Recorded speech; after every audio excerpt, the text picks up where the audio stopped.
او حضرت عیسی علیہ السلام دا د الله پیغمبر او حضرت عیسی علیہ السلام بر په اسمانونو کې دي. دا زمونږ عقیده ده. ګور حضرت عیسی علیہ السلام بر اسمانونو کې دي، قیامت ته نږدې به راکوزیږي. په شام کې یو جومات ته دمشق غټ جامع مسجد په هغه مناره باندې وسلې فرشتو بنیولي او حضرت عیسی علیہ السلام به راکوشي. او حضرت عیسی علیہ السلام نه پس بیا بل پیغمبر لا نور راغلی، حتی تر دې پورې چې زمون پیغمبر حضرت محمد مصطفی صلی الله علیه وسلم راغلی. زمون د رسول الله مبارک او د حضرت عیسی علیہ السلام ترمنځ دا فاصله دا 600 کاله. څونه 600 او دې ته د مکی مشرکانو ته لا پیغمبر زمون رسول الله مبارک لا نور راغلی. نو دی بداویل دی مشران او سردارانو بد یو بل سره داوی و کوم ته یو پیغمبر راغی نو مونږ به خامخا تابعداري کوو، لکه څنګه چې زمونږ نه مخکې نور امتونه تیر شوي دي هغې ته چې څنګه پیغمبران راغلي دقه سې که مونږ ته یو پیغمبر راغی که نه نو مونږ به سره تابعداري کوو. چې هغه مونږ ته څه وایي مونږ به منو، چې هغه مونږ ته څه احکامات وایي مونږ به په هغې عمل کوو. نو بیا په مکه مکرمه کې رسول الله مبارک په خپل فرمایي و الله تعالی په پیغمبرانو کې حضرت ابراهیم علیه السلام غوره کړلو، او بیا د حضرت ابراهیم علیه السلام په اولاد کې حضرت اسماعیل علیه السلام غوره کړلو، او بیا د حضرت اسماعیل علیه السلام په اولاد کې بنو هاشم الله غوره کړل، او په بنو هاشمو کې الله پاک بیا قریش غوره کړل، او په قریشو کې بیا رسول الله مبارک وی الله پاک زه غوره کړم د پیغمبري ده. نو رسول الله مبارک ته چې پیغمبري ملو شوله نو پیغمبر علی السلام اعلان وکړو خلکو ته به دعوت ورکاو چې د الله د طرف نه ماته یو کتاب نازل شوی تاسو په دې عمل وکړئ. نو د مکی مشرکانو کافرانو باندې دا خبره سړي بده لګي. نو الله ورته وی ګوره چې تاسو به دا ویلې مشرکانو که مونږ ته پیغمبر راغی نو مونږ به تابعداري کوو، اوس چې تاسو ته پیغمبر راغی نو تاسو اوس د پیغمبر خبره نه منئ.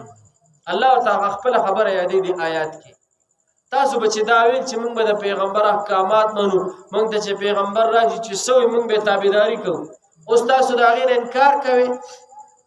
نو دی بسه دی یو مکر یو فریب دوکبازی تدبیرونه دا به د رسول الله مبارک خلاف فیصلې چلول. پیغمبر علیه السلام ته چې پیغمبري لا نه وه میلاو شوې نو د مکې د خلکو د مشرکانو سردارانو به د رسول الله مبارک هر یوې خبرې ته به څه دی حقه سچه به ورته ویله، او رسول الله مبارک ته به صادق او امین به وي. ولې وی دې دروغ خبره نه کوي، دا خبره به کله کو د نبوت نه مخکې ویل دې څه دی دې دروغ خبره نه کوي، وایي دې چې څه وایي دې رښتیا وایي، او بل دې وي دې دوکهبازي نه کوي، وي دې په امانت کې خیانت نه کوي. نو صادق او امین به ورته وي. اوم د مکې مشرکانو به ورته څه دی رسول الله مبارک باندې ډېر اعتماد. یو ځلې د مکې مشرکانو سردارانو اختلاف راغی، او اختلاف یې په څه کې راغی؟ حجر اسود په دې کاڼي کې اختلاف راغی. دا حجر اسود دا کاڼي په دې باندې دا بیت الله شریف تعمیر چې شلو نو په دې کې به اختلاف راغی. دا د نبوت نه مخکې د پیغمبرۍ نه مخکې رسول الله مبارک د زمانې خبره او پیغمبرۍ نه مخکې. نو چا وی بعضې سردارانو دا وی چې دا به مونږ دا کاڼي ږدو، بعضې وی دا به مونږ دا کاڼي ږدو، ځکه دا خو ډېر قیمتي کاڼي حجر اسود دا کاڼي. هر یو سړي سره دا د خپل ځان لپاره یو د عزت یو خبره دا منله چې مونږ دا کاڼي کېږدو، بل وي دا به مونږ ږدو، چا وي مونږ به د بیت الله شریف په یو طرف ږدو، چا وي مونږ به د بل طرف ږدو. اختلاف جوړو، غټو غټو قبیلو په منځ کې اختلاف جوړو. نو خبر رسول الله مبارک له راځي. رسول الله مبارک ته چې خبره ورسېده د پیغمبر علیه السلام هغه د قبایلو هغه سرداران راجمع کړل، غټ غټ سرداران یې راجمع کړل او ورته وی ستاسو د ټولو په خوښه به دا فیصله کېږي. نو دې ټول ورته وي وایي چې څنګه فیصله تا وکړه بس موږ یې منو. وایي ځکه چې ته څه دې رښتینی سړی، ته څه دې دوکهباز نه، ته خیانتګر نه چې تا څه فیصله وکړه موږ یې منو. رسول الله مبارک ټول سرداران کینول او یو څادر یې داسې راواغست او د دې څادر دا پولیس کینی دی یو یو داسې ورکوي دا څادر ونیسي او بیا رسول الله مبارک د دې څادر دا یو طرف یې غیره ورکو په دې بل طرف باندې حجر اسود کاڼي ونیو او دا ټول سرداران او څادر نیول پیغمبر علیه السلام سره راپاسېدل. رسول الله مبارک د بیت الله شریف په دې ګډ باندې سدي هغه کاڼي حجر اسود په دې کې خودلو او دوی وکړل. ټول سرداران خوشاله، ټول سره خوشاله شو. کاڼه چا کې خود رسول الله مبارک. رسول الله مبارک له الله پاک داسې یو حکمت ورکړو چې د هغه اختلاف سره ختم شو. بیا په دغه سردارانو کې بعضی سرداران بیا داسې چې کله پیغمبر علیه السلام ته پیغمبري ملو شوه، ځکه د پیغمبري منصب دا ډېر لوی منصب نو دی به وی چې دا د عبدالمطلب صاحب دا نوسی ته دا ولې ملاوېدله، دا ولې یو یتیم ته ملاوېدل، په کار چې دا یو غټ سردار ته ملو شوی وي. نو رسول الله مبارک چې پیغمبري ملو شوه نو بیا په هغه سردارانو کې بعضې داسې چې بیا به مخالفت کو، بیا به سره مخالفت به کو او ارزه کې نه دی د حق به خامخا مخالف وي. کله چې د حق مخالف نه وي، د حق مخالف نو بیا خو پته نه لګي د حق بیا پته نه لګي. کله چې د حق مخالف پیدا شي نو بیا به حق له الله پاک سره ترقی ورکړي. رسول الله مبارک په حق مخالفین ډیرو، کافران ډیرو، لیکن الله جل شانو کامیابی چاله ورکړه رسول الله مبارک. او د مکی مشرکان چې چا ایمان راوړلو په ذلیل مرګ باندې بیا څه دې مړ شول. ګوره دې سبق واقسموا بالله جهد ايمانهم، قسمونه خوړل بدوی کافرانو په الله باندې کلک کلک قسمونه. لئن جاءهم نذير چې راغی مونږ ته څوک یو پیغمبر، لیکونن اهدا خامخا دی بزیات پنی غلار روان شي من احدى الامم د هر یو امتنا. فلما جاءهم نذير بیا کله چې راغی دی ته پیغمبر، ما زادهم نو زیاتې ونکړو دوی لره الا نفورا مگر په تیښته کې د حق نه. استکبارا فی الارض چې لوی کوله دوی په ځمکه باندې، او مکر السیء او تدبیر بد به جوړولو، ولا یحیق المکر السیء او نه راګیروي تدبیر بد مگر هغه کسان الا باهلی مگر چا چې دا تدبیرونه جوړ کړي دي. فهل ينظرون انتظار نکوي دوی الا سنت الاولین مگر هغه دستور د پخوانو خلکو. فلن تجد لسنت الله تبدیلا نو نه به مومي ته د الله غ دستور لره بدلول.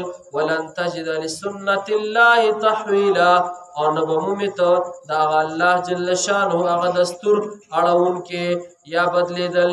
اولم یسیروا فی الارض آیا دوی ګرځېدلي نه دي په دې ځمکه باندې، فینظروا چې وګورو دوی کیف کان عاقبة الذین چې څنګه شروع انجام د هغه خلکو چې مخکې ول دوی نه، وکانو دوی حالان کې دوی اشد منهم قوة زیات له دوی نه په طاقت کې.